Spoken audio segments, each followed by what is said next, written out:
Hello. I'd like to give you a very brief introduction to APL.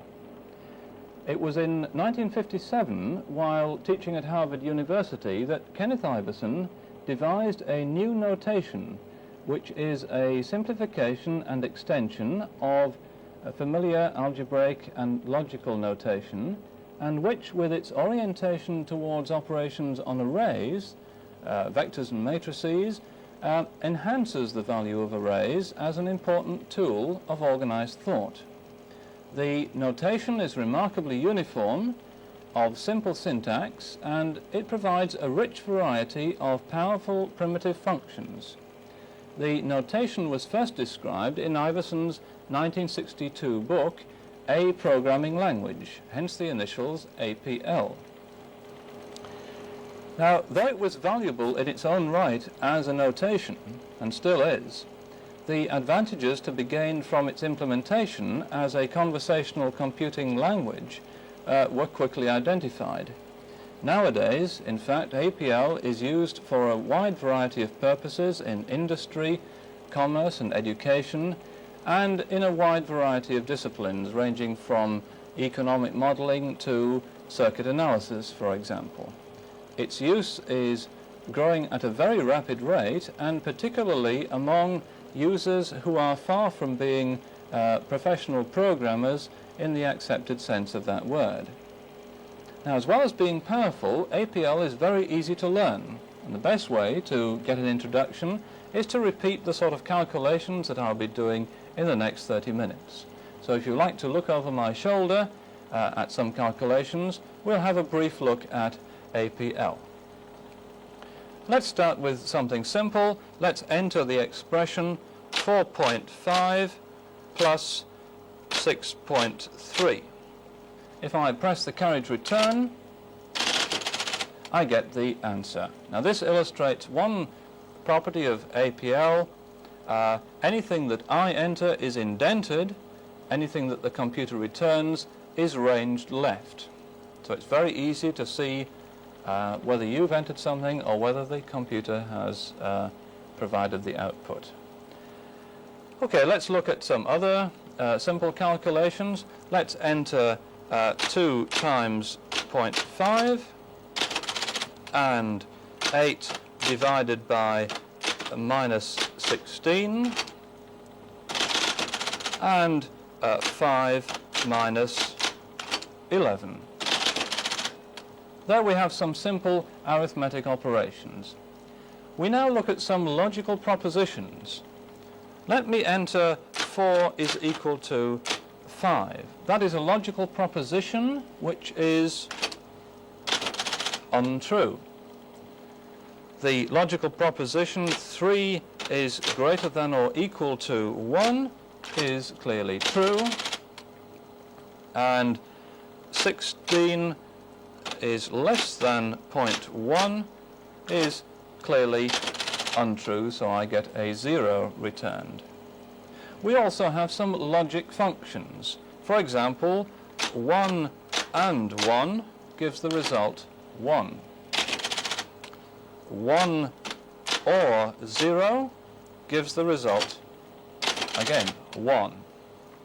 And not 1 gives the result 0.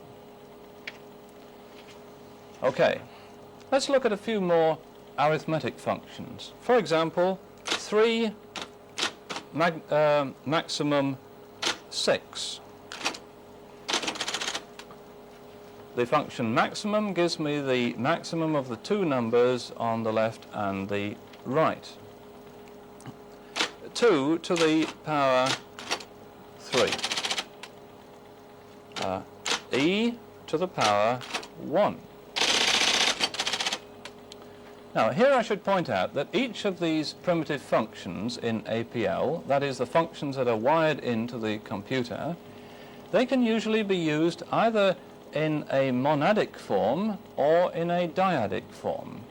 A monadic function has one argument and the dyadic function has 2. One example of a monadic function, for example, is e to the power 1, whereas that symbol star can be used dyadically with a number on the right and the left, such as 2 to the power 3. Other examples of monadic functions are natural logarithms. For example, if I enter circle and then hit the backspace and then hit star, that gives me the monadic function natural logarithm of, and if I now enter 2.71828, I get an answer which approximates to unity. The magnitude primitive is another monadic function. If we look at the magnitude of minus 4.2, we get 4.2. Now, as you know, it's useful to be able to assign names to variables. In APL, I can do that. I can simply enter that x is specified as 7. Now, I do not use the equal sign because that is used for a logical proposition. X is specified as 7. If I now hit the carriage return, nothing is printed. And here is another rule to remember about APL, that expressions are executed, but definitions are remembered. So now if I want to find out the value of x, I simply execute it. I enter x, and the computer will return its value. Now x is just like any other number. I can add x to 23, for example. Now, two further points to make about APL. First of all, APL expressions are evaluated from right to left, unless precedence is indicated by parentheses. That's the only precedence. So if I enter 2 times 5 plus 1, I will get the answer 12. If I put brackets around the 2 times 5, and then enter plus 1, I will get 11. So we see here that the rules in APL are few and simple. There is not much that you need to remember to use APL. Now, let's just look at another useful feature of APL. If I enter, for example, 2 divided by 3, I obtain the answer to a large number of significant digits, 10 in this case. If I don't want so many significant digits, I can simply enter the command digits 3, in which case I am told that the number of significant digits was 10 and is now 3. So if I now divide 2 by 3, I simply get 0.667. Well, up to now we've been looking at calculations involving scalars. Now, one of the valuable attributes of APL is that all the primitive functions extend without change to vectors. For example, I can define a vector of 3 elements by entering 3 numbers with any numbers of spaces between them. For example, 2, 7, 1. And I can now add to that vector the vector 5, 3, minus 2. The addition is element by element.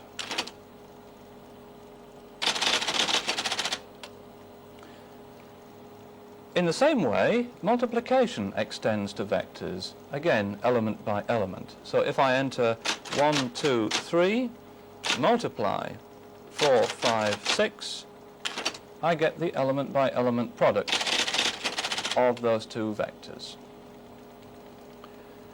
I can enter, for example, a logical vector, 1, 1, 0, 1, and I can take the element by element AND with another logical vector of the same length. in this case 1, 0, 1, 1, and we get the expected result. Now, we often need to generate vectors of equally spaced numbers, and it's here that the iota function, which is peculiar to APL, is extremely useful. If I enter iota followed by a number, then all the integers from 1 up to that number are included in this vector. So iota 5 is the vector 1, 2, 3, 4, 5. Let's call that vector x. We'll enter x is specified as iota 5. So if I execute x, we have our vector of integers from 1 to 5. Now let me display a vector y, which is specified as 2 times iota 5. Let's have a look at y. 2, 4, 6, 8, 10. Now, as before, we can add x and y. X plus y is the element-by-element addition of the vectors x and y. Now, we often want to reduce a vector to a scalar, as for example when we're carrying out a summation. Now, to sum all the elements in x, I simply enter plus slash x. Now that slash means that I take the primitive function to the left, which here is plus, and I place it between each of the elements of the vector on the right. So I take the vector x, which is 1, 2, 3, 4, 5, and I put a plus between each of those numbers. So we obtain the addition of the elements in x. Now, once I've told you this rule, you can easily see what's going to happen if I enter, for example, or slash 0, 1, 0, 0, 0. That slash is going to say put or between each of these elements of the vector to the right. So we will get the answer 1. Similarly, if we enter maximum slash y, we get the maximum element in the vector y. Now, these are all examples of the generality of APL. A small number of general functions, of which reduction that we've just looked at is 1, they provide as special cases a whole host of more specialized functions, and it's very easy to work out what they're going to do. Okay, let's go back to vectors. We can easily index a vector. Say, let's look at the second element of the vector y. We can easily have a look at the dimension of a vector by using the APL symbol rho.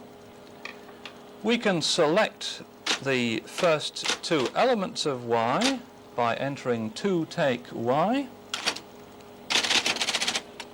We can select the last element of y. Or we can drop the last 2 elements of y by use of the drop operator.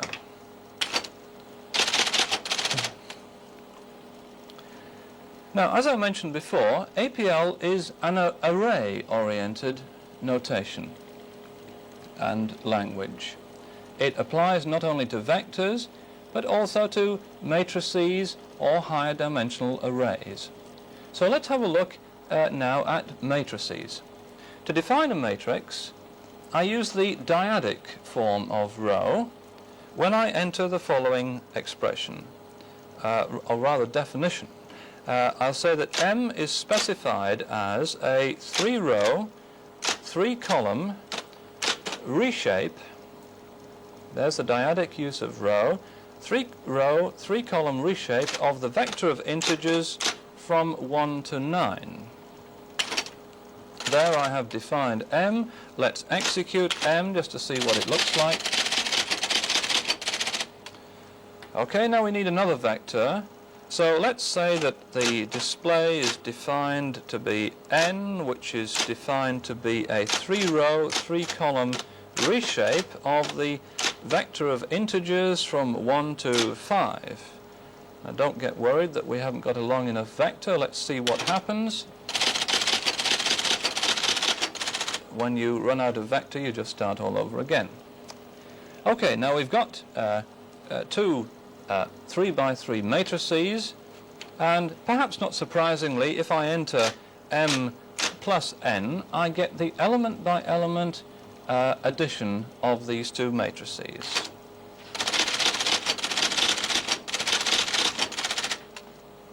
Similarly, m minus n is the element by element subtraction of those two matrices. We can easily index the matrix M. For example, M index 2, 3 will give me the element on the second row of M at the third column. If I do the same thing but leave the columns undefined, then I get the whole of the second row. Similarly, if I just need a column, then I leave the row undefined.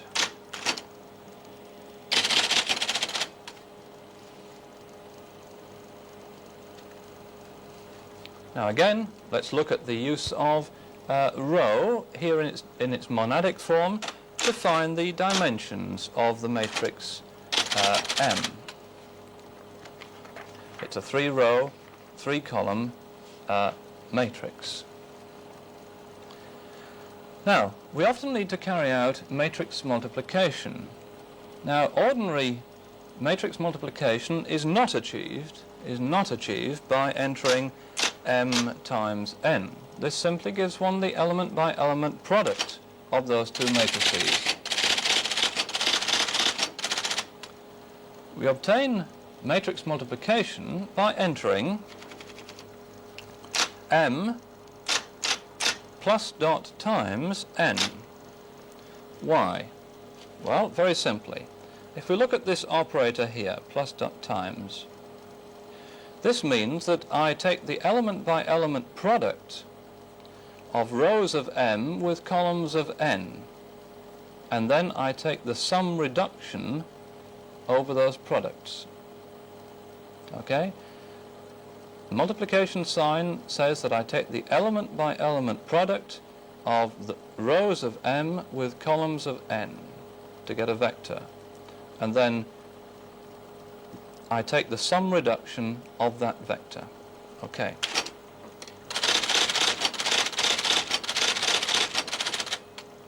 Now, having explained this operator to you, an operator of the form f dot g, you'll hardly be surprised, I guess, to learn that I can replace plus and times by any of the APL primitive functions. And the rule for what that new operator will do is very easily worked out.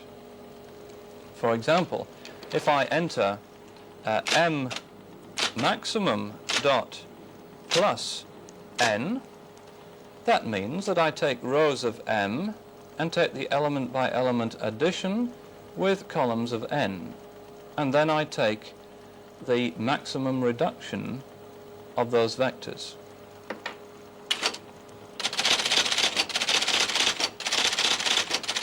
Again, this is an example of the beautiful generality of APL. Now, as well as matrix multiplication, we often wish to carry out matrix inversion. Now, matrix inversion is very much like the division of two scalars.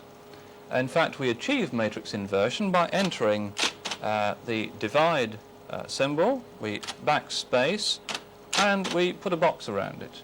That is the primitive, the APL primitive for matrix inversion. It's usually referred to as domino for obvious reasons.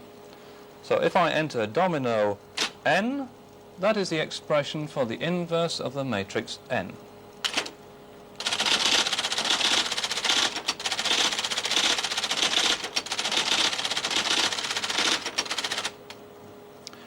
Now let me give you one more example of the generality of APL.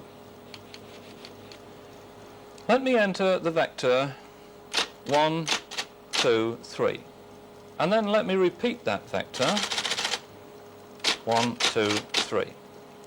And now let me put between those two vectors the APL operator outer dot times. Now this is probably an unfamiliar symbol. It's peculiar to APL. What that symbol means is that I take the first element of this vector to the left and I multiply it by, in turn, by each element of the vector on the right. So I get 1 times 1, 1 times 2, 1 times 3. And then I repeat that process for the second element in the left-hand vector. So we get a simple multiplications table. Now again, having explained to you what this operator means, you'll have no difficulty, I'm sure, in working out what will happen if I replace the multiplication sign by the logical proposition equals. That outer symbol means that I execute the expression 1 equals 1, which is true, 1 equals 2, which is untrue, etc. So let's have a look at the result of doing that. Let's enter 1, 2, 3, outer dot equals 1, 2, 3.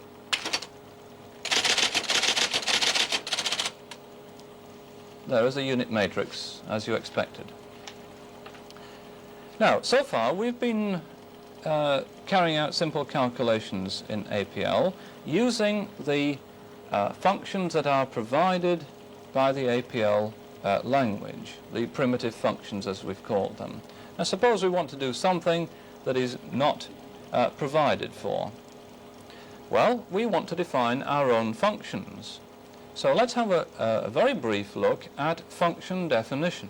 Suppose in fact that I want to be able to generate unit matrices of any dimension. Well, I would proceed as follows. I enter the symbol del. That simply means that I am going to define my own function, whose result r is specified as a function to which we have to give a name. I'll give the name unit, taking in this case one argument, which I'll give the name n to, because the argument can be specified by me later. If I press the carriage return, the computer asks for the first line. Now, if we refer back, we see now that we don't need the vector 1, 2, 3, we want the vector of integers from 1 to n. In other words, we need iota n. And we need the same vector on the right-hand side, iota n. So the first line of my function unit is simply that the result r is specified as iota n outer dot equals iota n. That is the function defined, so I enter del to say that that is the completion of that function definition. The computer remembers that function, and if I now enter unit 3, then I obtain the 3 by 3 unit matrix. Now that result can be used in the same way as any other result in APL. I can multiply it if I wish by 4, so 4 times unit 3 gives me a diagonal matrix with 4 on the diagonal. Now, suppose I wanted to be able to generate this sort of matrix with some number other than 1 on the diagonal. Again, I can very easily define an APL function to do that. So, let's define a new function. We'll give the name box2.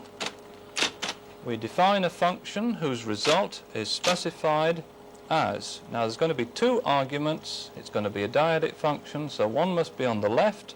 Let's call that A. Let's call the function box, and let's call the other argument B. If we press the carriage return, the computer asks me for the first line of that function. There is only one line. It is that the result R is specified as A times the unit matrix of dimensions B by B. So I enter iota B, outer dot equals iota B, and that's the end of the function definition. So if I now enter 71 box 3, I will get a matrix, a diagonal matrix with 71s on the main diagonal.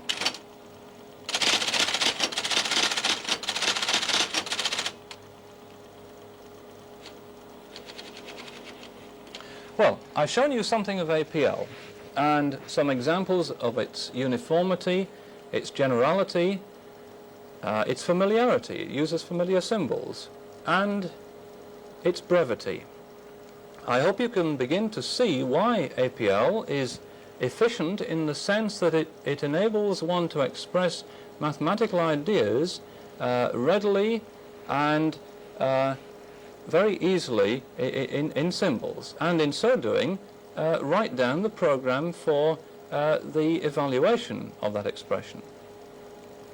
It's almost the case that as one verbalizes a mathematical relation, it can be written down in APL. I recommend that you explore APL, and that is a very easy thing to do, because I think it could well change the nature of your use of the computer. Thank you very much.